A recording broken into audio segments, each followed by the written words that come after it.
Welcome back, everybody. Thank you for joining us. And Dr. Paul, we want to follow up from Linda's call because she brought up some very interesting points. Yeah. And one of them which you identified, and it's so significant, because there is a difference in terms of someone who was victimized at a very early age. It was persistent, ongoing, widespread, as opposed to someone who might be victimized, in their late teens, early 20s, or even maybe, when they started high school. Or can we talk a little bit about that? Because absolutely. It's really important. It's so important that particularly between the ages of 2 and 10 or 2 and 12, we are becoming the people that we are. We are hardwiring truth into our minds.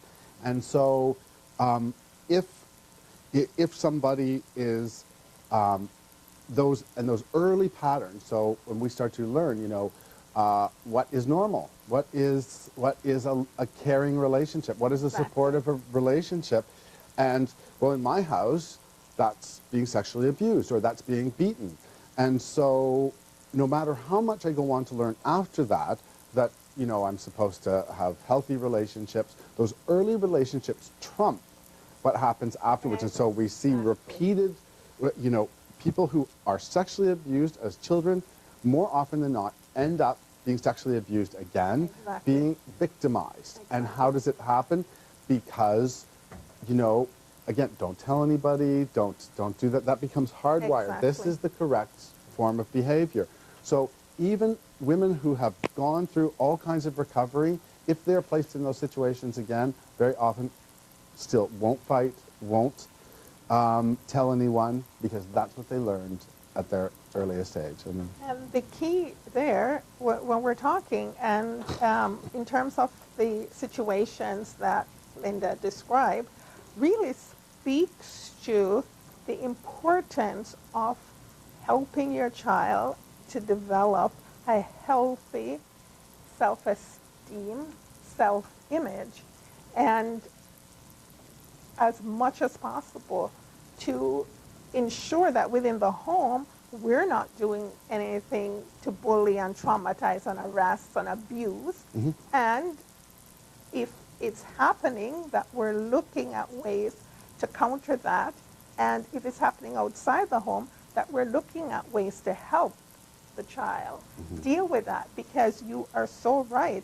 Those first few years, it is, I'm not going to say it's impossible, because it's not impossible, but it really is a huge challenge for that person to overcome that. Once those, as we say, those messages have been registered in the brain. And I think, some parents will become defensive because they go, well, how dare you say I'm bullying my child? I've got to get them to do what I want them to do, and I've got to. So I guess, how I would look at sort of the defining factor between bullying and discipline is, can the child make choices? Do they have options? Because one of the really crippling things about a bullied person is they feel powerless. Exactly. Right? So even children, and sometimes I get into this with parents, I go, can we make people do what we want them to do? And some parents will go, yeah, I hope so. And I say, no, you can't. Not without their agreement, right? And so, again, how are you getting that agreement? Is it by, discussion and consequences and something respectful? Choices, setting clear limits. Yeah, or setting limits, clear limits. Or is it, get in your room right now, or you're getting the backside of my hand, which enough of us grew up with. I mean, it gets dangerously close to home. That was not that strange when we were growing up. That, corporal punishment was absolutely and so, dare I say, some of us may have been bullied in our own homes, and that's not. But often children who are bullied don't identify the parent. Like, they remember the schoolyard incident, and you have to ask them, really, if you wind it back and go, but what was life at home like? What were your parents like? Oh, they were nice, they were loving. And And I go, well, tell me about nice and loving. You go, well, my father, well, okay, yeah, he used to beat me up all the time, and he used to, but, you know, he loved me. Yeah. They're very defensive about this topic, and so we have to be very careful, I think, about, or, you know, examining where the bullying takes place, Yes. and for that matter, as you say, where the bully comes from. Yeah. Exactly. Yeah. Because either if you've experienced, either you're going to grow up and identify with the bully and in turn bully others, or you're going to identify and see yourself as a victim and thereby allowing yourself, unfortunately, to possibly become victim to other situations. Victim, or at least, you know, in terms of your self-esteem. Again, I have clients who say, you know, in grade 6, somebody called me ugly or somebody called me fat. And today they look fantastic. They look thin. They've, you know, gone through exercise. They don't feel that way because those early messages are still with them. They still feel like the fat kid. They still feel ugly. And I say, you know, and there is, so this fundamental disconnect between what I see, the person I see and the person you see in the mirror, I don't think is the same. They're two different things. But that truth has gotten hardwired into their brain. I'm ugly. And so it just shows you how significant anything that's said. And I try and break it down for them. I go, now how old was this girl? You know, and then they'd say, well, she would have been 11. Say, so if I brought in an 11-year-old girl here, and she started telling you were something, or started yelling at me, telling me I was ugly, would you listen to her? Would you respect her? They go, no, of course I wouldn't. Of course not. Of course I wouldn't. Not. We'd tell her to get out of here and get lost. Just try and give them some perspective on how, because it's locked in time. This is, you know, truth from grade 6. So to have them understand that that was not truth in grade 6. This was some goofy kid in your schoolyard that just happened to have something, you know, couldn't think of anything better to say. It just grabs a hold and it doesn't let go. And from my experience, I've found situations where sometimes it's in the 20s, early 30s, that sometimes these thoughts and feelings resurface, and people are often dealing with incidents of depression, anxiety, and not even are they aware of what is underlying here. All the Except time. they just know they're not happy, they feel hopeless. All the time. You know? And so it without exception, someone comes into my office and goes, you know, just feeling anxiety. And, you know, within a few minutes I'm asking, you know, tell me about your life in elementary school, or at least at that time in your life. And without exception, nothing starts today. No anxiety started today. And it all goes back, almost without exception, goes back to either what was going on at home at that time or what was going on at school at that time.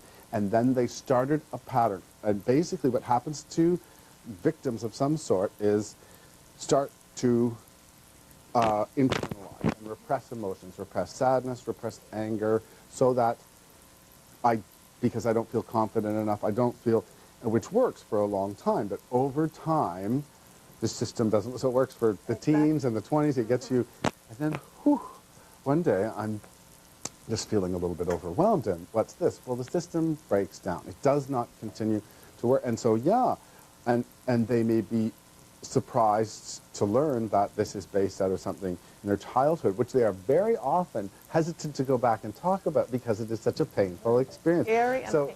So to go back and go, can we talk about this experience? And they're like, well, no, I'd really like to leave that alone. But often we can't. If there's anything I've learned, is we never escape our childhood. You know, we can add on to them. We can. So true. And you think, because like you're saying, you know, if as particular if the trauma didn't start at a young age and it was that pervasive, that's pretty hard to avoid usually. But if it's other situations, you know, you may be a little bit insecure and somebody said or did something, you know, when you were in elementary school or high school really set you up, you know, then there are a couple other incidents, those sorts of things. You try to put it behind you. That's what we think we're doing. And one day it pops up, and you don't recognize it anymore because how it's coming out may not look like anything that happened, you know, and we're not able to make those connections. And we think that if we push it aside, if we don't talk about it, if we pretend it didn't happen, or I wasn't that bothered by it, because that's what I find a lot of times. You know, no, I wasn't that bothered. No, I'm okay. When really, no, you're not. And there's often again, like, I'm good for a long time. And then there's some catalyst later in our life. Either can be our own child is going through some sort of bullying situation. Yes. And suddenly we find ourselves, you know, violently defensive for our own child. Well, where did that come from, you know? Or we're in a workplace situation and we have a boss that somehow triggers whatever's going on, and suddenly, you know, I have these anger, you know, I have a violent temper, or you know, bouts of crying. Where is this coming from? Well, we finally, the straw that broke the camel's back, and this stuff, that one of the, you know, falsest things I think we ever say is, just put that out of your mind. Right. You know, just put that out of your mind. For a while we can, but generally speaking, all of the things stay there, you know, unless we repress them. Some people do. It's very common where people just go, nope, didn't happen. In fact, I wasn't bullied. But, you know, generally speaking, it's coming around, you know, and it always finds a way to come out. It finds a way to come back, and we can try avoidance, denial, what have you, but it comes out. And one of the things you said, and that is so significant, and I think for people, when we talk about repressed anger, because that's how I see depression, really is often rage, anger, misplaced, repressed. Would you take to? Yeah, absolutely. I think that both anxiety and depressions are like, in my experience, all stories make sense, right? So depression, anxiety, those are something. Those are like the pathology, the way your body is finally telling you too much anger, too much sadness, that you are not paying attention to. I'm going to start giving you a big message. Exactly. Which is, we need to listen. Yeah. We will be right back. No, it's true. And